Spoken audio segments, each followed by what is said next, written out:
Bonjour, I am Stewart Schley for CED Magazine's live from the show at Cable Tech Expo 2013.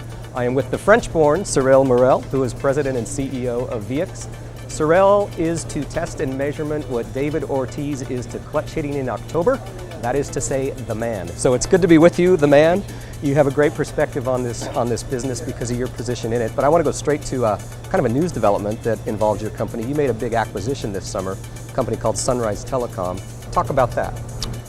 Well, as you know, a lot of us at VeEX, we were coming from Sunrise, so it's kind of circling back to our roots where we started. And they decided to close the company, so we went onto the assets and we wanted to make sure that the customer gets supported. So as you get into an acquisition, you have a plan before and you have a plan after, as you open the doors and see the skeletons that are still inside. But we're very happy, the product line is integrated. We have proper engineers behind them, and we have made contact with all their existing base of customers and receive the support. So I think they are very, very pleased with the future. It's an interesting kind of full circle development for you guys. Indeed. What are you doing, Cyrille, these days in terms of existing products and development and their place in the market? Just talk a little bit about kind of the current array, if you will. Well, this year, due to the acquisition, we have a big job in front of us that is the integration to make sure that everything is seamless with the product and the features we had on our product and the one that we acquired from Sunrise. But that did not stop our development. We have just introduced an OTDR, that is us going into the optical market. We have an high definition fiber scope for fiber inspection and a USB-based optical power meter. So 3 products in this line that really push forward our desire to also be a player in the optical world. Is so much a reflection of what's going on in the cable market itself, whether it's pursuit of business services or a deepening of the optical elements of the network. How do you sort of assess where to place your bets in terms of development and technology? Well, we monitor what's going on, for example, with cable labs. We monitor what's going on with our customers. We make sure that we talk to them and we listen to them, because talking to them doesn't mean listening to them. And we try to understand where they're going and how we can model our product around it to make them more efficient. And the big trend that we see right now is, of course, everybody will tell you that they want to stop doing truck roll because of the costs associated with that. I don't say, and I don't foresee the truck roll stopping, but I see them becoming much smarter. That when you deploy a truck, you know that you're deploying to the right location for the right reason with the right equipment. And we have been working with a customer that unfortunately I cannot name because of confidentiality agreement, that is in the US. And we have done a full integration between the fulfillment force to the maintenance force to the monitoring, where they can, when they have the problem is alarmed real time before it affects the customers, and you get the right technician to the right place. So have you or they, your partner, started to see results or impact on that goal of maybe minimizing is the wrong word, but at least making more efficient the truck roll? Immediately. Yeah. Immediately.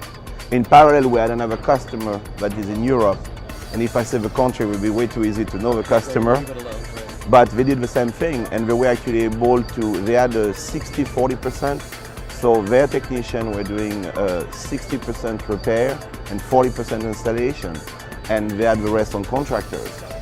After using our tool and the design that we have with the resource and the mining, they switched to 40-60, 40% repair to 60% installed, and they are on the way to get at 80 to 90% installed and 10% repair. So I want to keep you on that because that's a big deal, right? For people who maintain operating budgets in this industry, that's a really big deal. Give me a specific example of how an instrument that you make available to a technician helps create that topsy-turvying of numbers. Well, we don't do anything different than the others, except that we glue it together probably in a different way. But what you will realize is when you come to a home, you have to stimulate the network in a lot of different ways to make sure that actually all the parameters are correct. Especially when you're in a digital world, if you don't start to look deep into the QAM might look healthy, but can't get heart attack very close because it's just borderline. In analog, you have a direct relation with a signal. So if it's bad, you see it. But in QAM, it might be bad, but you don't see it because of all the correction and the digital aspect of it, and suddenly it stops and you get the black screen. because QAM is good at sort of overcoming It's its the own cliff problems, effect, right? You know, the cliff effect. Okay, and so you've been able to detect what used to be undetectable in some Exactly. respects. Okay.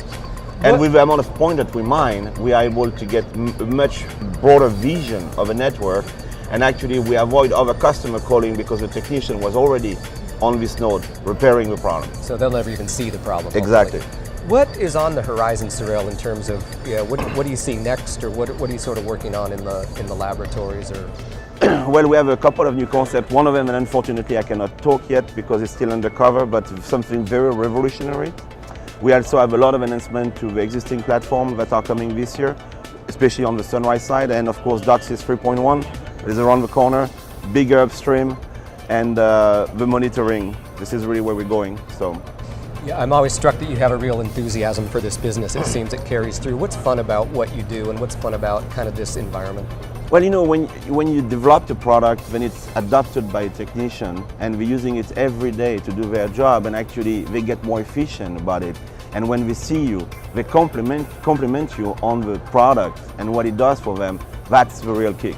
That's nice. So it's kind of, you're doing what you're supposed to be doing and making an impact on the market. So it's always fun to catch up with you, Cyrille. I appreciate your time. Thank you so much. Have a great expo for CED Magazine. This is Stewart Schley.